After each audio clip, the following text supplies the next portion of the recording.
आर्थिक व्यवहार करतं काय? याच्यामध्ये कसं आहे सर, जितके जास्त दिवस पाणी सोडतं खाली तितके जास्त दिवस त्यांना फायदा आहे.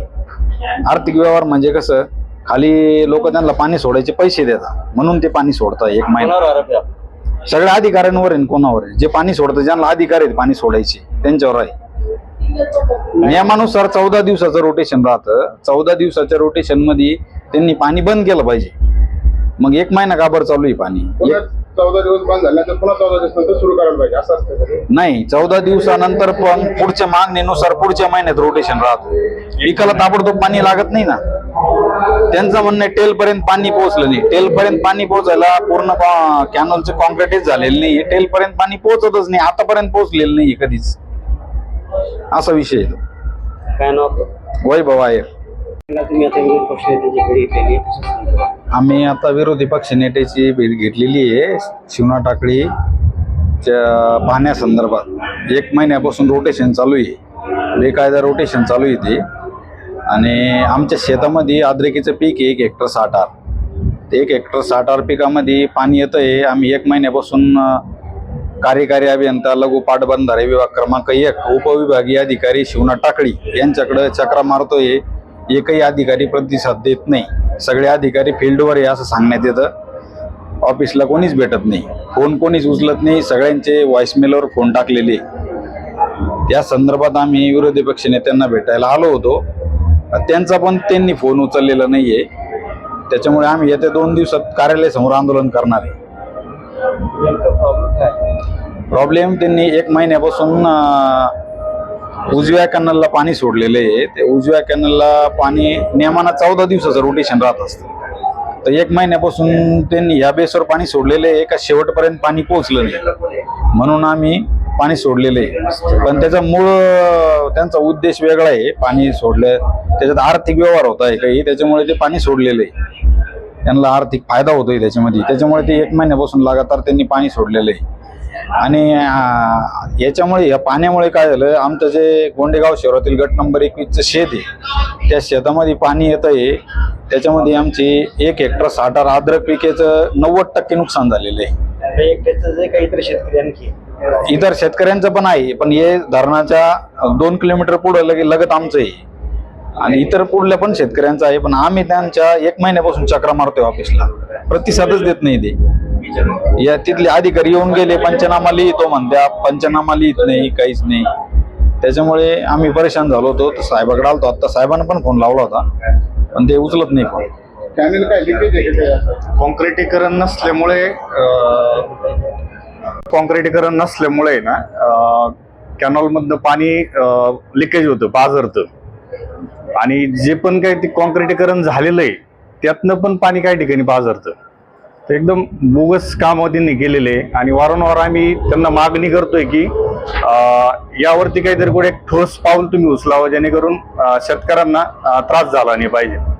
मागील 10 ते 12 वर्षापासून हा प्रॉब्लेम नेहमी असतो. आणि पावसाळ्यात काय करतात, नदी पात्रात न पाणी सोडतात. ओव्हरफ्लोचं जे पाणी असतं ते कॅनॉलला सोडतात, उजव्या कॅनॉलला. तर ते त्यांनी नदी पात्रात सोडायला पाहिजे, जेणेकरून कोणाचे शेतकऱ्यांचे नुकसान होणार नाही. अनिरुद्ध कृष्णराव आहेर, राहणार शिवना टाकळी. तुम्ही आता विरोधी पक्ष नेत्याची भेट घेतलेली आहे, कशा संदर्भात? आम्ही आता विरोधी पक्ष नेत्याची भेट घेतलेली आहे शिवना टाकळीच्या पाण्यासंदर्भात. 1 महिन्यापासून रोटेशन चालू आहे, बेकायदा रोटेशन चालू आहे ते. आणि आमच्या शेतामध्ये अद्रकीचं पीक आहे 1 हेक्टर 60 आर. ते 1 हेक्टर 60 आर पिकामध्ये पाणी येतं आहे. आम्ही 1 महिन्यापासून कार्यकारी अभियंता लघु पाटबंधारे विभाग क्रमांक 1 उपविभागीय अधिकारी शिवना टाकळी यांच्याकडे चक्रा मारतोय. एकही अधिकारी प्रतिसाद देत नाही. सगळे अधिकारी फील्डवर आहे असं सांगण्यात येतं. ऑफिसला कोणीच भेटत नाही, फोन कोणीच उचलत नाही. सगळ्यांचे व्हॉइसमेलवर फोन टाकलेले. त्या संदर्भात आम्ही विरोधी पक्ष नेत्यांना भेटायला आलो होतो, त्यांचा पण त्यांनी फोन उचललेला नाहीये. त्याच्यामुळे आम्ही येत्या 2 दिवसात कार्यालयासमोर आंदोलन करणार आहे. प्रॉब्लेम त्यांनी 1 महिन्यापासून उजव्या कॅनलला पाणी सोडलेलं आहे. ते उजव्या कॅनलला पाणी नियमानं 14 दिवसाचं रोटेशन राहत असतं. तर 1 महिन्यापासून त्यांनी या बेसवर पाणी सोडलेलं आहे का शेवटपर्यंत पाणी पोहोचलं नाही म्हणून आम्ही पाणी सोडलेलं आहे, पण त्याचा मूळ त्यांचा उद्देश वेगळा आहे. पाणी सोडलं त्याच्यात आर्थिक व्यवहार होत आहे काही, त्याच्यामुळे ते पाणी सोडलेलं आहे. त्यांना आर्थिक फायदा होतोय त्याच्यामुळे ते 1 महिन्यापासून लगातार त्यांनी पाणी सोडलेलं आहे. आणि याच्यामुळे या पाण्यामुळे काय झालं, आमचं जे गोंडेगाव शहरातील गट नंबर 21चं शेत आहे, त्या शेतामध्ये पाणी येत आहे. त्याच्यामध्ये आमची 1 हेक्टर 60 अद्रक पिकेचं 90% नुकसान झालेलं आहे. एकट्याचं जे काही इतर शेतकरी आणखी इतर शेतकऱ्यांचं पण आहे, पण हे धरणाच्या 2 किलोमीटर पुढे लगत आमचं आहे आणि इतर पुढल्या पण शेतकऱ्यांचं आहे. पण आम्ही त्यांच्या 1 महिन्यापासून चक्रा मारतोय ऑफिसला, प्रतिसादच देत नाही ते. या तिथले अधिकारी येऊन गेले, पंचनामा लिहितो म्हणत्या, पंचनामा लिहित नाही, काहीच नाही. त्याच्यामुळे आम्ही परेशान झालो होतो. तर साहेबाकडे आलतो, आता साहेबांना पण फोन लावला होता, पण ते उचलत नाही फोन. कॅनल काय लिकेज आहे का काय?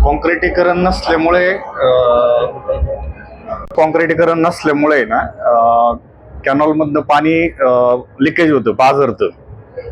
आणि जे पण काही ते कॉन्क्रिटीकरण झालेलं आहे त्यातनं पण पाणी काही ठिकाणी पाझरतं. तर एकदम बोगस काम त्यांनी केलेले आहे. आणि वारंवार आम्ही त्यांना मागणी करतोय की यावरती काहीतरी कुठे एक ठोस पाऊल तुम्ही उचलावं, जेणेकरून शेतकऱ्यांना त्रास झाला नाही पाहिजे. मागील 10 ते 12 वर्षापासून हा प्रॉब्लेम नेहमी असतो. आणि पावसाळ्यात काय करतात, नदी पात्रात न पाणी सोडतात, ओव्हरफ्लोचं जे पाणी असतं ते कॅनॉलला सोडतात, उजव्या कॅनॉलला. तर ते त्यांनी नदी पात्रात सोडायला पाहिजे, जेणेकरून कोणाचे शेतकऱ्यांचे नुकसान होणार नाही. काय नाव आहे तुमचं? अनिरुद्ध कृष्णराव आहेर, राहणार शिवना टाकळी.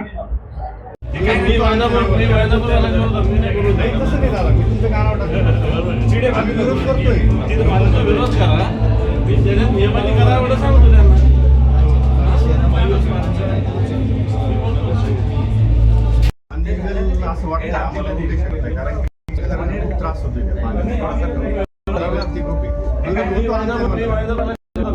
तसं नाही झालं, तुझ्या कानावर टाकलं आम्ही विरोध करतो.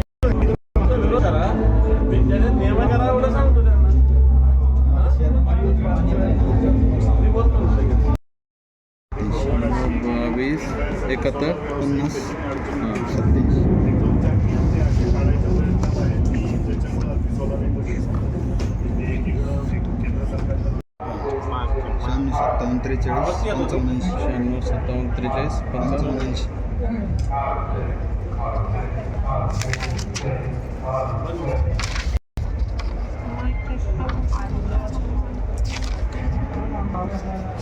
हॅलो हॅलो हॅलो विशाल